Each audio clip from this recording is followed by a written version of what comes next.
रामचरितमानस के सुंदर कांड में एक वर्णन है। विभीषण श्री राम को प्रणाम करते हैं और आशीर्वाद स्वरूप उनकी भक्ति मांगते हैं। कहते हैं, मुझे कुछ नहीं चाहिए, बस ऐसा करें कि जीवन पर्यंत आपको इष्ट मान लूं। राम बदले में देखिए क्या देते हैं। यद्यपि सखा तव इच्छा नाही, मोर दरसु अमोघ जग माही। अस कही राम तिलक तेहि सारा, सुमन वृष्टि नभ भई अपारा। अर्थात, हे मित्र, यद्यपि तुम्हारी इच्छा नहीं है, पर जगत में मेरा दर्शन अमोघ है, वह कभी निष्फल नहीं जाता। ऐसा कहते हुए श्री राम जी ने उनका राज तिलक कर दिया और आकाश से पुष्पों की वर्षा आरंभ हो गई। श्री राम ने विभीषण को लंका का राज ही दे दिया। राम की भक्ति में कितनी शक्ति है। एक नगर निष्कासित व्यक्ति को उसी नगर का स्वामित्व मिल गया। एक संकोच में दया मांगते व्यक्ति को राजपाट मिल गया।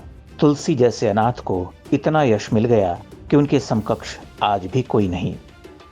ठीक ही कहा गया है, जो राम का है यह सब उसका है, जो राम का नहीं वो किसी काम का नहीं।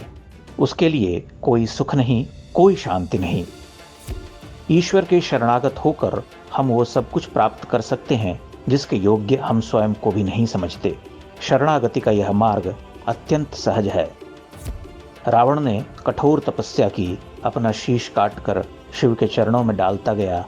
कई वर्षों के कठोर तप के बाद कर्पूर गौर करुणावतार महादेव प्रसन्न हुए और उसे स्वर्णमयी लंका का राज्य मिला।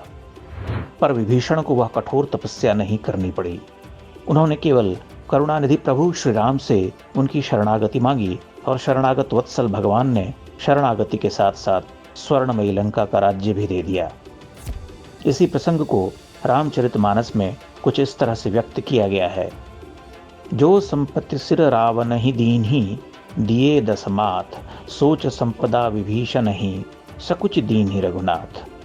अर्थात रावण ने अपने 10 सिर कटाकर जो संपत्ति अर्जित की थी, वही श्री राम ने बहुत संकुचाते हुए विभीषण को सौंप दी। शरणागत के प्रति ईश्वर भी कृतज्ञ होते हैं। कुछ देते हुए भी उन्हें संकोच होता है कि यह पर्याप्त नहीं। ईश्वर में अटूट विश्वास और उसकी शरणागति, इसके बाद संसार में कुछ भी दुर्लभ नहीं रह जाता।